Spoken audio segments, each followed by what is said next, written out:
આ એક એવો બનાવ બની ગયો કે અમે પણ એ વ્યવહારમાં ખૂંચી ગયા હતા. પંડિતોની પાસે જતા હતા.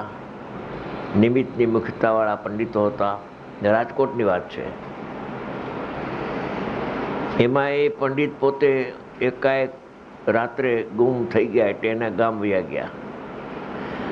એટલે સવારે થયું હવે શું કરશું આપણે, એટલે અમે સોનગઢ ગયા ગુરુદેવ પાસે.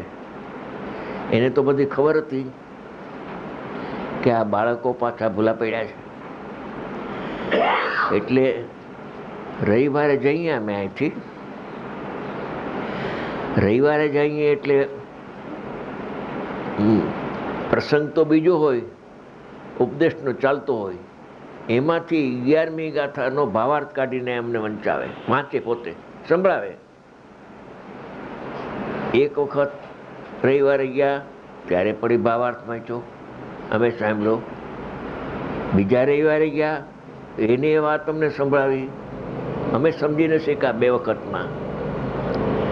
જ્યારે ત્રીજી વખત ગયા ત્યારે એની એ વાત અમને સંભળાવી.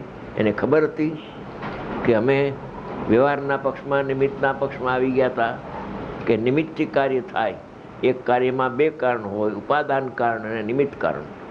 એમાં અમે ફસાણા હતા. હા, વિકલ્પની ઝાડમાં સલવાઈ ગયા હતા.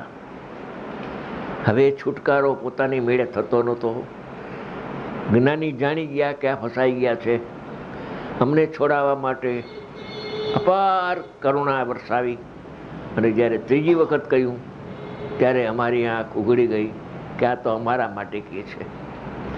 અમારી આંખ ઉઘડી ગઈ. અને કહેવાનો મારો આશય છે કે એક તો અનાદિકાળનું પોતાનું અજ્ઞાન છે.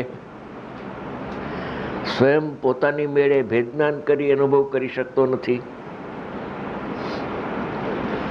એવી વર્તમાનમાં એની યોગ્યતા નથી. એટલે એને દેશના લબ્ધિનો નિમિત્ત મળી જાય છે. અને દેશના લબ્ધિનું નિમિત્ત મળતા ક્રમે સાંભળતા એને વ્યવહારનો પક્ષ છૂટી જાય છે. નિશ્ચયનો પક્ષ આવે છે.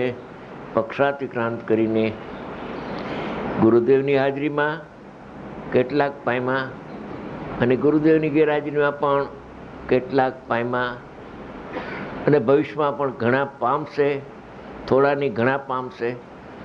એવું સાહિત્ય બહાર આવી ગયું છે. 9000 ટેપ બહાર આવી.